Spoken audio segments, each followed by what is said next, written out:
I don't know about you, but I think everybody needs a steampunk egg timer.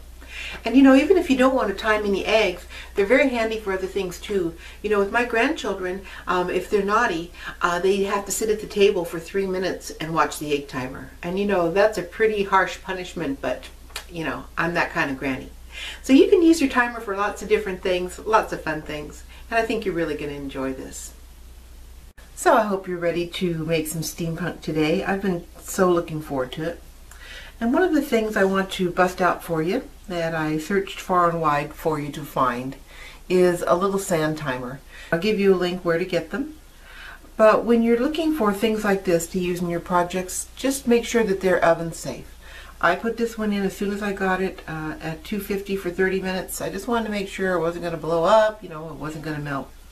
I was a little bit nervous that maybe the fill, instead of being real sand, might be some kind of synthetic that would maybe melt and ruin it. But I had no problems with this one, and I will sure let you know where to get it online. So this little guy is going to be the centerpiece, as you know. And what we're going to do is make an impression in the clay with this bottom and this top so that we know it's going to fit together when we're ready for that. But first of all, we want to texture these. These stacks are 4 thicknesses high on the #1 setting, which on my machine is the thickest. On your machine it may be the opposite, and that's just something that we have to live with in the clay world. But the thickest setting, 4 layers thick, will give you just about this look. You can go thicker, you can go thinner if you want to. And what I did was make a texture on it, and I used this one we talked about because I really like it. So when you're going to do that, just lay the block on top instead of the other way. It's a little bit easier. And then you can take something flat. You can buy some pretty expensive acrylic blocks to do this with, but I just used a piece of wood because it was free. So I usually stand up and I press down and I get a good impression. I rock a little bit. So you saw that the initial block was kind of thick, the clay was. And that's because I'm going to be squishing it, as you can see, and thinning it out a little bit. When I've got my texture the way I want it, I'm going to put a little bit of mica powder on it.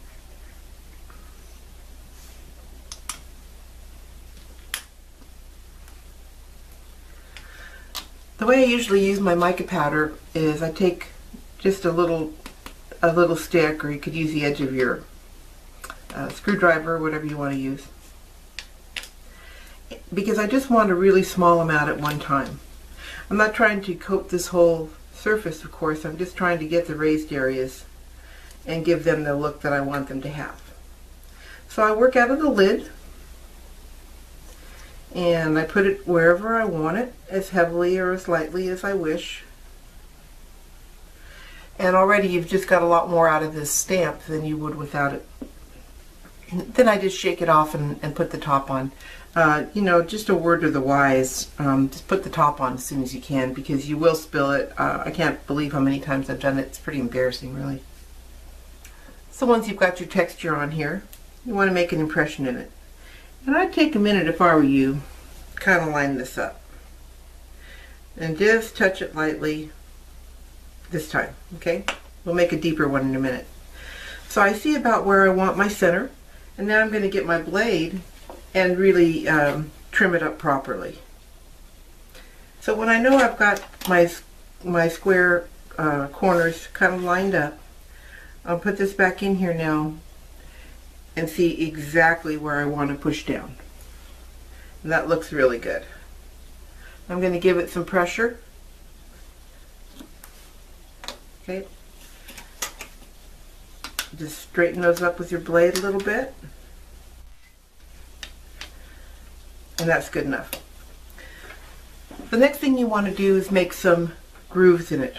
We're going to be using these sticks as armatures for our little pillars, and they need to fit into these corners, and they need to be all the way through here. So to accomplish that, I do measure, and I've taken these in about 1/4 of an inch on each side and made my mark, and you sink these in. So kind of work them in gently. We don't want to warp them out too much. and turn over each one. You'll see the mark where it almost came through. Go back the other way. This is going to push the excess out here for you and make it easier when the time comes and you want this stick to be able to slip all the way through there. So when you made your 4 corners, stack them up. But we'll pretend this one's already embossed, it's already imprinted with the shape of your hourglass. Line them up and make your marks. This is kind of important. If your clay seems sticky to you, you can always give it a shot of water. And if you shoot a little bit of water on here before you stack these two up, then they won't stick together when you put pressure on them. So you can take your stick now and you can make a mark that's exactly the same on each of your corners and press through there. Now I've got a little tip for you. When you go to line these up again, they're perfect now, and then when you go to put it together, maybe not so much. So I make a mark on my sides. So here's my first mark and here's my second mark. Now every time I go to line these two up, I'm going to be able to line up the sides that have the little star in them. And we're going to cover those sides anyway, so that works out pretty well. So we have these cured and ready to work with, and I'll show you how to add some edging. You know, steampunk allows you so many opportunities to embellish your piece, and that's kind of what I like about it. It's just fun to just think up things to put on it. So this is just a trim piece that we're going to add to it, and I made 7 of them, and I'm going to make the 8th one with you. So 1 on each side, 4 sides, top and bottom. Of course, we got to have 8. And I used my Christy Friesen dragonfly for it. I just really liked the way that looked because it doesn't have to be a dragonfly. So always remember that with all your stamps and all the things that you have at home that you're using, that when you cut something a different way, you can really get a different look to it. And I think those are perfect with that little medallion center in them to make trim with, as well as, you know, making dragonflies. So I'll put some mica powder on it and bring out the design a little bit more. And when it's to my liking, I'll cut it. I was pretty unscientific in my use of this, in that I didn't really know lengthwise exactly where it would end up. So really all I did was just check it out. How does it look good? Where can I cut it? And it turned out to be pretty easy, because right at the edge of this design was the length that I needed. So, you know, don't worry about that. It doesn't have to be an exact thing. Just make them as uniform as you can once you do decide where to cut them. I wanted to leave a little bit of that design in like that. I really like this part of it. I wanted to get the whole medallion in. And so that's how I made those. So that's the 8th one. And we're going to put them eventually onto the edges. The other thing that I made for you is these. And that's what we use to cover up the sticks that are the pillars for our egg timer. I took this stamp, and again it can be any stamp, and stamped a couple sheets of it, and then just cut it out where it's really prettiest into strips. And these strips were just cut out based on the size of the sticks. So I just laid them on top of the sheet. I cut out enough strips to cover my sticks. I made my opening. I know I need a little bit of a tail sticking out here to put these decorative pieces on that we're making. Lastly, I made this sheet for you. It's exactly like these, except it's just a number 3 setting, a nice kind of thin sheet, because we don't want it to get too heavy duty on top. And with this sheet, I made the same impression as this one, and I'm going to put these on the top for decorative purposes, because you see the top's nothing to write home about. Now, the reason I do it this way is when you want to use the same stamp, either you've got to buy 2 stamps or you've got to figure out how to stamp it twice without mashing one side of it. I have not figured that out yet, so I usually do it separately, and it's just the same method that we used before. So I'll be putting my mica powder on these and placing them on top and cutting them to size. And we'll start our assembly now, doing those kind of things. You know, one of the most fun things about being a an art teacher is getting to research things. And during my research about steampunk, I finally saw who coined the term. His name is K.W. Jeter. You probably knew that already. I didn't know that. And he wrote a letter in 1987 to a guy at a magazine called Locus Magazine, coining the term steampunk for the kind of retro Victorian style that he was writing about. So it's really neat to think about that, a word that didn't even used to exist, you know, and now it does. I kind of like that. So we'll start our assembly. I used a number 1 setting on my machine and a 1-inch cutter so that all of these would turn out the same. And you know, that's just basic bead making of any kind. When you want uniformity to something that you're making, really any shape, in this case it's a round bead, the best way to achieve that is to cut an even piece out of an even slab. You can measure a snake all day long, like these kind of snakes of course, and think that you have it right, but you know, they're never really going to be the exact same all the way through. So just make a sheet with your clay machine if you have one, or by hand if you have one. Just make sure it's nice and even, and then cut them out with all the same cutter. As I said, this is a 1-inch Sculpey graduated cutter. So I rolled all these into balls except for one, and that'll be the 8th one. And the way you make a bead is just exactly the way you think. Warm up the clay so it doesn't have any cracks, not resisting you, and roll it up. But these are going to be smashed down a little bit and kind of used in a casual manner, and we're going to texture them just a little bit with our Phillips screwdriver head, just to give them some texture too. So stick your sticks in and put your top on. And in a minute we'll secure this so it won't be flopping around. We really just want to take a look right now at what we've got. So when I'm satisfied with the fit and I've got it pretty level, I can put a drop of super glue in each one of these corners and these won't be moving around anymore. This is a time where you're using your super glue that's lightweight and liquid and not thick, because you just really want a little bit to fall down in those cracks. So there we go. And I'm going to start enhancing it now with all these pieces that I've made. And in here, it's just a little cap from a salsa bottle or something. And I just stick a piece of clay on the bottom of this so I can use this as a dish without it moving all over the place. Grab it by this part when it has uncured clay on it. So I'm just going to put some adhesive. You don't need to go too heavy with it. Just a nice amount so that it looks pale white. So I've got my glue on there. I'm going to put my strip on there. And I kind of want to choose the part I like the most. I like these. I really like these little curlicues. So do it right there. You can trim these all up in advance if you want to. You know, I didn't do it because it's kind of easy to do it like this, but you can cut them to size beforehand if you wish. Okay, and slide that up there. Make sure it's not short. And then go here. Now this stuff stretches, so if you do cut one short, you know, it's not the end of the world, but make it easy on yourself.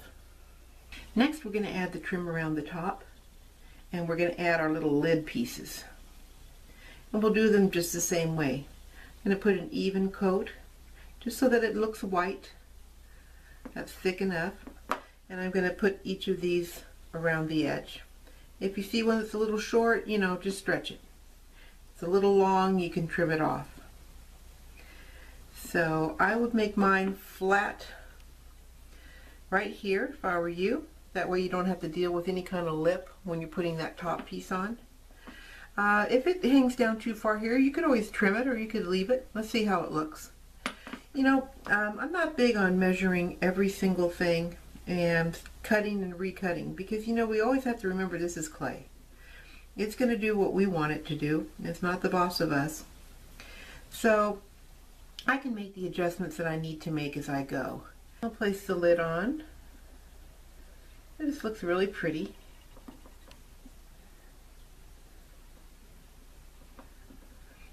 Just push down on it a little bit and then you'll see where you want to let it pop through, okay? It's very unscientific, very easy. Take your craft knife. You can help it along a little bit there. That part that sticks up through you don't necessarily have to remove because you know we have our little ball tops to put over that. So you just want to make sure that it sits down flush against the top. The thing about clay is that, you know, any hollow spots are kind of weak spots. So for something like this, I don't know about you, but I want to have it for years. Or if I give it to someone, I want them to have it for years. There's a lot of time and effort and thought and imagination that go into it. So always think in terms of durability. So I know that if I have a pocket of air that's right underneath there, that's going to be a weak spot, you know, forever. So I'm going to secure that down, and I'm going to make sure that I feel like this lid is going to stay on. So I'm going to have a little fun with this top before I cure these. These top little knobs, you know, serve two purposes. They cover these wooden sticks up that protrude from here, and as you know, we protruded them from there so that the little trim would have something to hang on to. Anytime you're working with clay, you know, speaking of durability, and you just glue something on there, it's begging to get knocked off. So the sticks stick out, and the sticks provide a little security. And I'm going to take this gear and I'm going to put it on here. But rather than having to screw it on, which you could use a screw with it if you want to, I'm going to put it on by placing it here and putting one of the ball feet over it. And I'm going to let it stick out a little bit on the edge, just for interest in my piece. I'm going to take my ball and I'm going to poke the ball over this spot. So now I've got a little foot, and I've got something holding down at least part of that gear. Okay, and I've got adhesive under the gear too. So that's really going to help us with our design. It's going to help it not to break and come off. And because this will be a top and a bottom, because this is something that we flip over, I'm going to go ahead and embellish it a little bit so that it has something to say.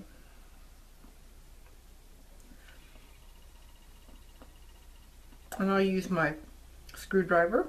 I could use my any kind of rubber stamps for this. But I'm going to take a minute and give it a little panache, because why not?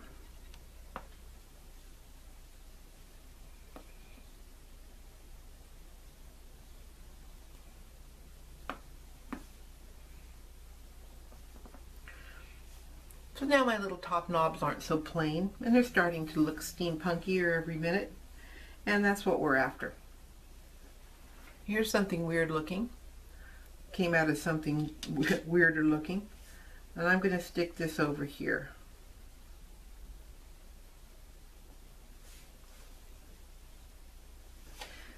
And I'm going to use that same technique that I used a moment ago.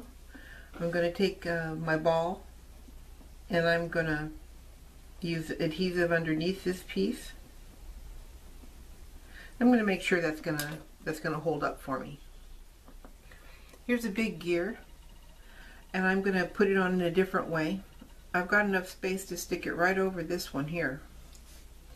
So depending on what you've got in your little stash, you'll have all kinds of chances to do fun things. I'm going to put the gear with the hole over it. This is a Christy Friesen gear. Those come in your kit. I squished a little bit of glue out, and that happens. Glue is a great thing and we need it, but if you see something like that, you can just tidy it up a little bit. This dries really pretty clear, but it kind of leaves shiny spots. So if you want to, you can just tidy it up. And we'll leave that little glob there, of course, to hold our ball on.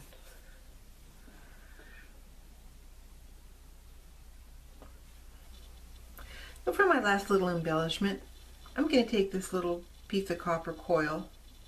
I don't know where I got it. I probably made it for something else. And I'm going to stick it behind this one into the clay.